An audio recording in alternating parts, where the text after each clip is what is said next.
government spokesperson has been speaking on this particular matter. He's been reacting on it on the Pulse on JoyNews.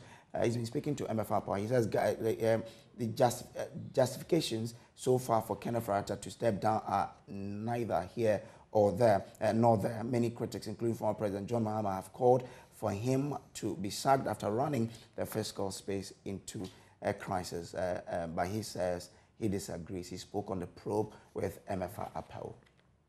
I handle policy for the information sector.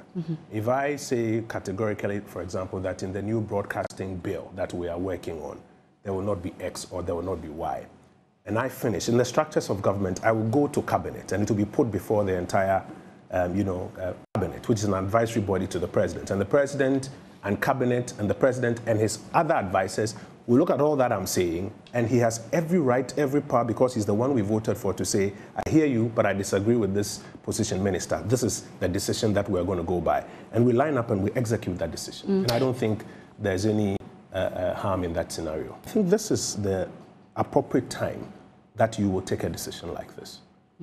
Let's go back. 2017, 2018, 2019, there was no basis to take a decision to go to the fund for a balance of payment supported program. But the same COVID you're raising, it came up in 2020. I'm saying 2017, 2018, 2019, there was no such need. 2020, as I've explained, our economy was badly hit. 2021, we actually took money from the fund. I hope people have not forgotten. We actually took about $1 billion from the fund to support our COVID response program. But that was not a balance of payment program. Now, as we're entering 2022, in November 2021, we put an economic program before the Republic, went to Parliament and sought to get that program approved, and then upon its approval, implemented. Take some of our revenue measures.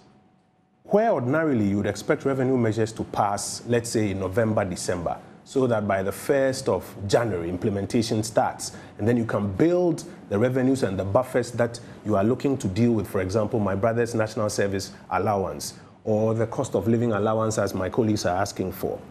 It has taken about 4 months before you get one revenue measure pushed through. 137, 137, yes, we understand, but there are things that sometimes we do, and sometimes we are of the view that it is politics, but they have implications. It's taking 4 months to get that revenue measure pushed through. Take, for example, apart from that revenue measure, the need to ensure that we have a window to be able to attract international reserves from the international capital markets. We end up doing some things that lead to a downgrade. If you read the downgrade of the Ghanaian economy by the international ratings agencies, it is there. One of the reasons includes how we have handled ourselves in Parliament. So now we are downgraded. You are downgraded, you can't access the international capital markets. So that even if your internal revenue measures were delaying, you could access some money from the international capital markets without going to the fund.